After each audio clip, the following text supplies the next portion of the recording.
बहुत ज़माना पहले एक सरजमीन में जहाँ पहाड़ बादलों को छूते थे और दरियाएं वादियों में नगमे गाती थीं, वहाँ एक छोटा सा गांव था जिसका नाम एलोरिया था। इस गांव में एक खामोश सी लड़की रहती थी जिसका नाम सी लाइन था।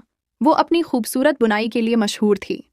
इसकी उंगलियां आम धागों को परंदों, तारों और ख्वाबों के नक्शों में बदल देती थीं। मगर अगरचा उसके हाथों में हुनर था, उसका दिल बोझल था। सलीन का खानदान गरीब था और हर साल शमाली चट्टानों से आने वाले तूफान उनकी फसलें तबाह कर देते थे।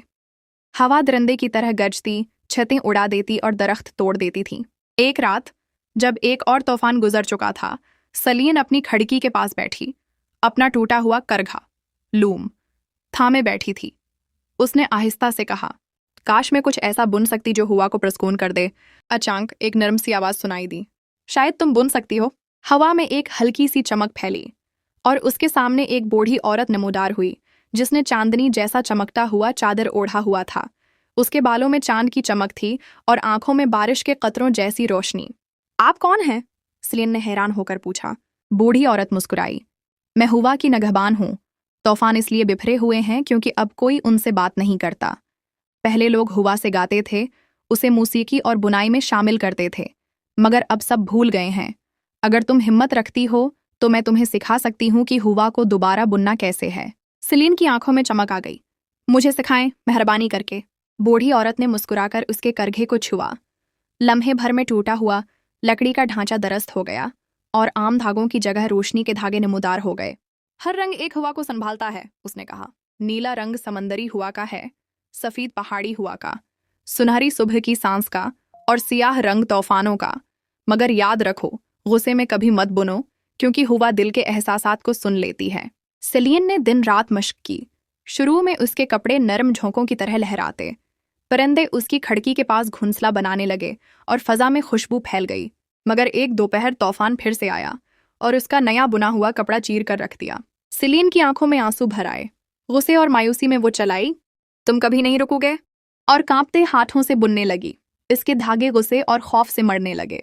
अचानक कपड़ा स्याह हो गया और इसमें से एक खौफनाक झक्कड़ निकला जो गांव पर कहर बनकर टूटा। छतें उड़ गईं, दरख्त टूट गए और सलीन घुटनों के बल गिर गई। हुआ की नगहबान फिर जाहिर हुई। इसकी आवाज नर्म मगर मजबूत थी।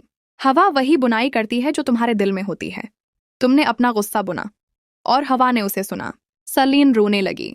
मेरा इरादा किसी को नुकसान पहुंचाने का नहीं था। बुराह करम, बताएं मैं उसे कैसे दरस्त कर सकती हूँ। नगहबान ने एक चमकती हुई चांदी की डोरी उसके हाथ में रखी। दोबारा बुनो, मगर इस बार मोहब्बत से, अपने घर के लिए, अपने लोगों के लिए और खुद हुआ के लिए। सलीन ने आंसू पूंछे और नई उम्मीद के साथ बुनना शुरू किया। इसके आंसू चांदी के धागे पर गरे और हल्की चमक में बदल गए। वो अपनी माँ की लौरी गंगनाने लगी और कपड़ा आहिस्ता आहिस्ता रोशनी और नरमी से भरने लगा, जैसे सूरज और मौसीकी एक साथ बुन गए हों। जब उसने कपड़ा बाहर लटकाया तो तूफानी हवाएं रख गईं। वो कपड़े के गर्द ऐसे घूमने लगे जैसे बच्चे आग के पास बैठे हों। आसमान साफ हो गया, एक नरम सुनहरी हुआ चली, फूल खुल उठे, दरियाएं चमकने लगें और गांव में सुकून फैल गया।